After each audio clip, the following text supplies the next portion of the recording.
Let's be realistic, most people are too afraid to tell you directly that they don't like you. Instead, they hide behind fake smiles, superficial compliments, and forced politeness. I've been through it too, believing someone was a friend, only to discover that they secretly wished for my failure. It's tough, but here's the reality: if you don't spot the signs, you'll end up wasting your time and energy on people who, deep down, don't understand you. So, let's set aside the illusions and address the signs that someone doesn't appreciate you but is hiding it. You might not like what you hear, but facing the truth is better than living in illusion. 1. Some people seem to constantly enjoy making jokes about your flaws. We all know that person who takes great pleasure in joking, especially when it's about you. They laugh at your quirks, mistakes, and small imperfections, always with a smile on their face and an "I'm just kidding" as an excuse. Although it may seem harmless at first, we shouldn't be fooled. These jokes, though disguised as humor, often hide calculated attacks meant to gradually undermine your self-esteem. I remember a time when I was close to someone who never missed the opportunity to make comments about me, from how I dressed to how I spoke and even the projects I was involved in. At first, I took the jokes lightly, thinking it was all in good fun. However, over time, I started noticing a disturbing pattern: the jokes were always aimed at my perceived weaknesses and never at my strengths. It wasn't long before I started questioning my own worth, wondering if I was the problem and if my flaws were really as obvious as they made me believe. Here's where the controversy comes in: people who constantly joke about your flaws aren't doing it out of affection. In reality, they're testing how much disrespect you're willing to tolerate. This behavior is a subtle form of manipulation, a method to reaffirm their dominance while keeping you in a subordinate position. What they're clearly communicating is that they consider you beneath them. The most insidious thing about all of this is that they get away with it because we've been conditioned to believe that if we can't take a joke, the problem lies with us. Let's shift the focus. I'm here to remind you that there's nothing wrong with standing up for yourself when a joke crosses the line. In fact, it's crucial to do so. You deserve to be surrounded by people who support and uplift you, not those who belittle you just to get a superficial laugh. True friends don't need to highlight your flaws to feel better; instead, they value your strengths and help you improve your weaknesses without ridiculing you. I've seen time and again how people allow these disparaging jokes to pass, thinking it's easier to avoid conflict than to confront it. But here's the fundamental truth: allowing others to disrespect you, even if it's in the form of a joke, is a dangerous path. Not only does it affect your self-esteem, but it also sets a precedent for future disrespectful behavior. By defending your boundaries, you're showing that you deserve respect and that your dignity isn't for sale for a laugh. At first, the comments may seem harmless and come across as simple jokes. However, over time, these remarks can become exhausting and begin to erode your self-esteem. As you allow this to continue, the impact deepens, leading you to question your own worth. The more you tolerate these behaviors, the more intense they become, to the point where you find yourself doubting your own value, all because you feared being seen as overly sensitive. I learned this lesson the hard way. I realized that by laughing along, I was essentially giving permission for it to continue, becoming complicit in my own belittlement. It wasn't until I started setting clear boundaries and standing up for myself that I noticed a significant change, both in how others treated me and how I perceived myself. By no longer allowing their words to define me, I began to take control of my own narrative and build a story where I dictated my own value. My advice is this: when someone makes a joke at your expense, don't just laugh automatically. Take a moment to reflect: do you really find it funny, or is there something more going on? If you discover there's a negative intent behind the joke, don't hesitate to address the situation. Though it may be uncomfortable and potentially put the friendship at risk, your self-esteem is far more valuable than someone's misguided attempt at humor. Life is too short to be surrounded by people who don't recognize your true worth. If someone believes that friendship means constantly pointing out your flaws, then it's time to seek new friendships. People who genuinely care about you don't need to put you down to feel better about themselves. So, keep your dignity, express your feelings, and don't allow anyone to reduce you to a mere object of ridicule. Your self-worth should always be a priority. 2. Compliments that feel like insults. We've all experienced that disconcerting feeling. Someone gives you a compliment that, instead of lifting you up, leaves a bitter taste, like you've been hit with velvet gloves. It's the kind of compliment that makes you stop and wonder, was that a compliment or a disguised attack? The harsh truth is that often, both feelings coexist. These backhanded compliments are a subtle, almost Machiavellian way of bringing you down while pretending to be kind. I remember an occasion when I was deeply involved in a project that filled me with pride. I had poured my heart and soul into it, and when someone gave me a compliment that was meant to be flattering but had an undertone of criticism, I was surprised by how bad it made me feel. These types of comments, though they may seem harmless or even flattering on the surface, actually contain a subtext that can undermine your confidence and make you question your own value. After investing a great amount of time and effort into a project, I finally had the opportunity to present it to a group of colleagues. One of them, whom I considered an ally, commented with a smile, "Wow, this is pretty good for someone like you." I was paralyzed by surprise. Although his comment seemed like a compliment on the surface, the final words, "for someone like you," hit me deeply. I wondered, was I not expected to achieve something of quality? This is where the real issue arises. These supposed compliments often hide an underlying agenda. Instead of elevating you, their purpose is to keep you in a subordinate position. It's a power play, a tactic for the person giving the compliment to reaffirm their own superiority while planting seeds of doubt about your abilities. Some say, "I see you trying, but you'll never reach my level." Although this may seem like a compliment, it is actually venomous, disguised behind a pleasant facade. The truth is that those who give backhanded compliments are often insecure. They perceive your potential and strengths, and that intimidates them. To protect themselves from that threat, they throw small jabs meant to make you doubt yourself and keep you on a lower level. It's as if they encourage you with one hand while holding you down with the other. And here comes an uncomfortable truth: we've all done this at some point. Perhaps we didn't do it maliciously, but we allowed our own insecurities to manifest in the form of compliments that, in reality, were attempts to keep others in their place. The fundamental message is that you don't need to accept the hidden hostility in the words directed at you. You have the ability to reject it and recognize it for what it truly is, a reflection of the other person's insecurities, not an evaluation of your worth. When someone says something like, "You're smarter than you look," or "This is good considering you're new at this," you don't have to accept those words without questioning them. Identify them for what they are, even if it creates an uncomfortable situation, because otherwise, you're allowing others to determine how you see yourself, and that's a power you shouldn't give to anyone.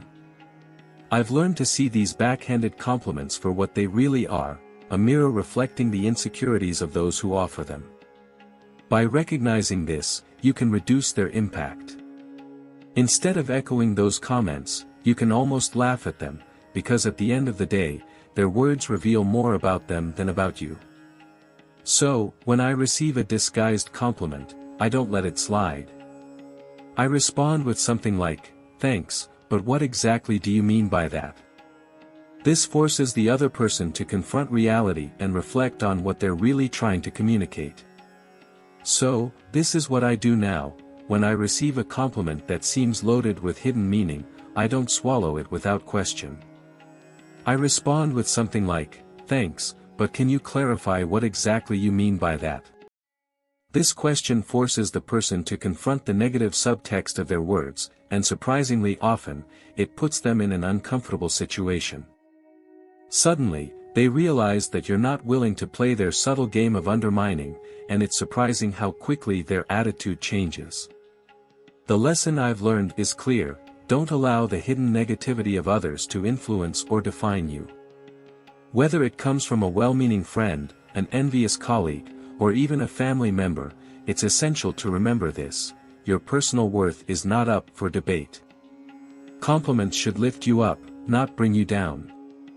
If someone's words make you doubt yourself, it's time to examine their true intentions. Life is too short to waste time on people who can't genuinely celebrate your achievements. Surround yourself with those who appreciate your worth and aren't afraid to express it without reservations. 3. They subtly exclude you. Sometimes, it's the little details that hurt the most, like realizing that your so-called friends forgot to invite you to dinner, a party, or a weekend getaway. Although they assure you it was a simple oversight, a last-minute plan, or even assume you were too busy, these are not simple mistakes. They are cunning forms of social exclusion that indicate they don't value you as much as you thought. Personally, I've experienced this on several occasions. I remember one weekend when I checked my phone and saw pictures of a group of friends enjoying an event I would have loved to attend. The worst part was that no one mentioned the event in advance. When I brought it up later, I received a series of excuses: "We thought you were busy," or "It was a last-minute plan." But deep down, I knew the truth: if they had really wanted me there, they would have made sure I knew about it. Here's where the controversy arises: this type of exclusion isn't just a lack of consideration, it's a deliberate act. It's a way to communicate a message without using words. They don't want you in the group, but they lack the courage to tell you directly. Instead, they hope you'll simply drift away on your own without making a fuss. This behavior is passive-aggressive and cowardly, but unfortunately, it's very common. People often avoid talking about it because it's easier to act like it's not happening. It's easier to accept the excuses and convince yourself that it was all just an oversight, rather than confronting the painful reality that you're being pushed out. The core issue is this: if you continue to accept those excuses, you'll be allowing others to exclude you constantly. By doing so, you're giving up control over your place in their lives instead of taking charge of your own story. I learned this lesson the hard way. For a while, I chose to stay silent, accepting those exclusions that seemed fortuitous, hoping that maybe next time I'd be included. However, I realized that by staying quiet, I was allowing myself to be treated as a mere afterthought. That's when I decided to take a bold approach. I started questioning those situations. I would say, for example, "I noticed you went out last weekend. Why wasn't I invited?" While this attitude wasn't easy to adopt and often created discomfort, it also forced people to face and reflect on their behavior. The results were remarkable. Dynamics began to change. Some people became defensive, others tried to make amends, but the lesson was clear: I wasn't willing to allow my exclusion without a fight. The underlying message is clear: if people value your presence in their lives, they'll take the time to include you in their plans, no matter how late it is. If they don't, it's time to reconsider the value of those relationships. You deserve to be surrounded by those who genuinely appreciate you, not by those who make you feel like you're constantly seeking their approval or attention. True friends don't forget to invite you, they make sure you're present because they truly value your company. If you find yourself being subtly excluded from plans, don't ignore it. Face it, ask the necessary questions, and be prepared for the answers, even if they're not what you expected. At the end of the day, it's better to understand your true position than to wonder why you were left out again. Remember, you're not a secondary option, but a priority. Surround yourself with those who treat you as such. Before we continue, remember to give this video a like if you're enjoying it, and subscribe to the channel to receive the best advice on how to attract abundance and prosperity into your life. Let's move on. Number 4, they only seem to be busy when it comes to you. It's something we've heard many times: "I'm so busy these days, sorry, I can't hang out." It's an easy excuse to use since everyone seems busy at some point. But when you start noticing a recurring pattern, the situation takes a different turn. They always seem to have time for others, sharing photos of their social activities and catching up with other friends, but when it comes to you, they're suddenly overwhelmed by their commitments. The harsh truth is, they're not really that busy, they're just too busy for you. I've experienced that frustration more times than I'd like to admit. I clearly remember trying to reach out to a close friend with whom I once had a good relationship, looking for a time to catch up. However, every time I suggested a date, I got an excuse: I'm working late, I have so much to do, maybe next week. Meanwhile, I would see them enjoying time with others, finding time for everyone except me. It was painful, more than I'd like to admit, to realize the pattern that was forming. The message I was receiving was clear: I no longer held an important place in their life. Here's where the controversy arises: we are conditioned to accept being busy as a valid excuse for being ignored. However, let's be real, people always find time for what and who truly matters to them. If someone is constantly too busy for you, it's not about their schedule, it's about their priorities. Accepting this reality can be painful because it forces us to face the harsh truth that maybe we're not as important to them as they are to us. The harsh reality is that busy is often a polite way of saying, I don't want to spend time with you. It's easier for them to blame their schedule than to admit that they're choosing not to include you in their life. This passive-aggressive attitude is a way of keeping you at a distance without having to confront the truth directly.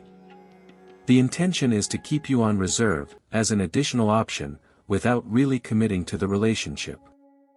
I've experienced this situation from both sides. There were times when I offered excuses because I didn't know how to tell someone that I had outgrown the friendship. However, being on the receiving end taught me a valuable lesson. It's better to be honest, even if it's uncomfortable, than to keep someone waiting with empty excuses. When I finally confronted my friend about their constant busyness, the conversation was awkward but necessary. It gave me the clarity I needed to move on and focus my time and energy on relationships where I was truly valued. The key lesson here is that your time and energy are valuable. You shouldn't waste your time on people who don't make an effort to carve out time for you in their lives. If someone is constantly too busy for you, it's time to reconsider that relationship. You deserve to be with people who are happy to see you and who make an effort to include you in their lives, not just when it's convenient for them, but because they truly enjoy your company. It's important to understand that both people and relationships evolve. Sometimes, we keep people in our lives out of habit, nostalgia, or fear of loneliness, even when it's clear they have moved on. However, there is strength in letting go and recognizing that you deserve more than someone's leftover time. It's not about being demanding or high maintenance, but about valuing your own well-being enough to distance yourself from those who don't value you. 5. They avoid physical contact as if it were contagious. Let's address a topic often ignored: the absence of physical contact. This isn't limited to romantic relationships. Physical contact is a fundamental form of human interaction, essential for establishing connections and building trust. So, what does it imply when someone avoids even the slightest touch? The answer may be hard to accept. They are clearly communicating that they feel uncomfortable in your presence, and it's crucial to recognize it. I remember a coworker who seemed to dodge every attempt at a handshake or a friendly pat on the back. At first, I thought I was being overly sensitive, but soon I realized it wasn't behavior directed only at me. He was warm and affectionate with everyone else, but with me, it was as if I were an outcast. I quickly realized that this person's avoidance of physical contact wasn't just an eccentricity but a conscious attempt to keep me at a distance. Here's the delicate point: physical contact is an essential part of how we interact as humans, and when someone consistently avoids it, they are signaling a lack of comfort or connection with you. Of course, some people are not particularly affectionate, and that's completely acceptable, but when the avoidance is selective, when they are willing to hug others but tense up around you, it's a clear sign that something is wrong. They may not openly express their dislike, but their body language makes it clear how they feel. Let's be honest, we've all experienced this situation from both perspectives at some point. Perhaps you've had moments where you avoided shaking hands or stepped back when someone got too close, simply because you didn't feel a genuine connection. Or, on the other hand, you may have wondered why some people seem uncomfortable when you're around. These situations can be uncomfortable and often indicate that the relationship isn't as strong as you thought. However, there's a deeper truth behind this: physical contact is a crucial aspect of connection between people. Through it, we express trust, warmth, and empathy. When someone avoids this type of contact with you, they're not just avoiding physical touch, they're also avoiding the closeness, intimacy, and emotional openness you could offer. When someone keeps you at a distance, both physically and emotionally, it's a clear sign that something is not right in the relationship. I've learned to pay attention to these signals, even when it's hard to accept what they really mean. There was a time when I chose to ignore them, justifying the other person's distant attitude as a quirk of their personality. However, over time, I realized that the issue wasn't just with them but also with our relationship in general. When I finally confronted the situation, I had difficult conversations that, in some cases, led to the end of the relationship. But by doing so, I freed myself from the frustration of constantly wondering why things weren't working out. The key lesson here is clear: don't ignore the signals that tell you something isn't right. When someone chooses to avoid physical contact with you, it's not just a matter of preference, it's an indication of their level of comfort and connection with you.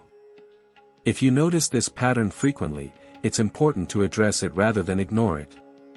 This behavior could lead to a deeper understanding of the relationship or reveal that the connection isn't as strong as you thought. In any case, facing reality is better than living in illusion. It's essential to remember that you deserve relationships where physical contact isn't avoided, but is a natural and comfortable expression. Whether it's a friendly hug, a handshake, or simply being close without discomfort, these small gestures are essential for building trust and strengthening connections. If someone consistently avoids these gestures, it may be a sign that there are underlying problems in the relationship. Don't be afraid to ask tough questions and, if necessary, make difficult decisions. Life is too short to be surrounded by people who keep you at a distance, both physically and emotionally. 6. They vanish when you need support the most. In times of crisis, the true nature of a relationship is tested. Difficulties reveal who your real friends are and who won't stand by you when you need them the most. If someone disappears at the moment when you need their support, this not only indicates a lack of stability but also shows that their commitment to you isn't as deep as you thought.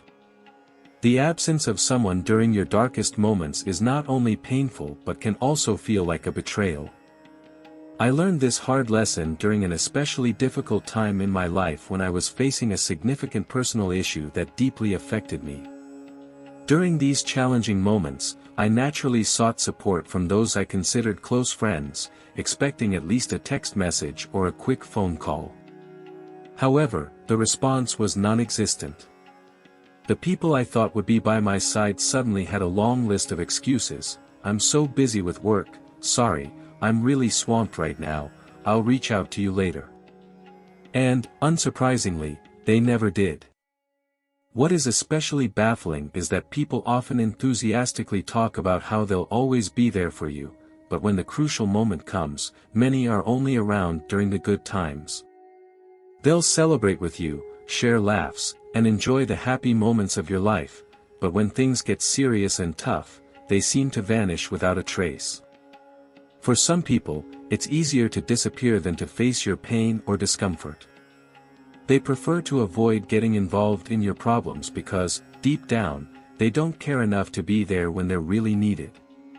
Let's be completely honest, genuine support isn't based on convenience, it's about being there when things get difficult, uncomfortable, and when it's the last thing you feel like doing.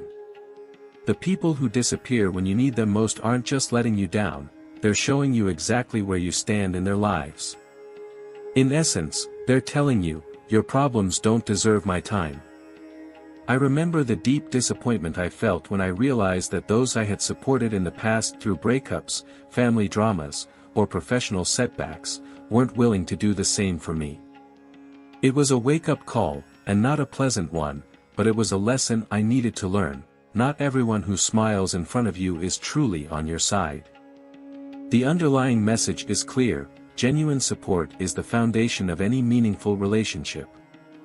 It's easy to be present when everything is going well, but the real test of a relationship lies in how people react when things fall apart. If someone disappears when you need them the most, they're not just failing you, they're revealing that they were never truly present from the start. However, don't let their absence fill you with bitterness. Instead, use it as an opportunity for growth. Let it serve as a filter to distinguish those who truly deserve a place in your life. The people who stick by you, who care enough to check in regularly, and who show up even when it's inconvenient, are the ones who truly matter. These are the relationships you should cultivate and value. Life is too short to be spent on friendships that are only present during good times. It's crucial to surround yourself with those who stand by you during difficulties, not just in pleasant moments. When you find those rare people who stay with you through the storms, you've found something truly valuable. As for those who disappear in tough times, let them go, they've already shown their true character. 7. Gossip and betrayal. Gossip is a social poison that spreads with alarming speed, capable of ruining relationships in the blink of an eye. What many don't understand is that gossip is never as harmless as it seems. When someone you consider a friend talks behind your back, they aren't just sharing trivial stories, they are actively damaging your trust, your reputation, and the relationship they have with you. In reality, when someone spreads rumors about you, it's a clear sign of disrespect, no matter how friendly they may seem to your face. Personally, I've experienced the pain that gossip causes, and I can say it's one of the most hurtful situations one can face. At one point in my life, I confided in someone I considered a close friend to share a personal problem that I needed to get off my chest. I was seeking to lighten the load I was carrying and expected this person to keep our conversation private. However, within days, the details of that conversation started circulating, distorted and exaggerated. It was like a game of telephone, where not only was the message misunderstood, but it was also used against me.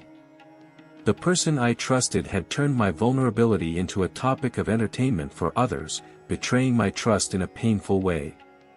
The uncomfortable truth is that those who gossip about you aren't just venting or expressing concerns, they are engaging in a power play.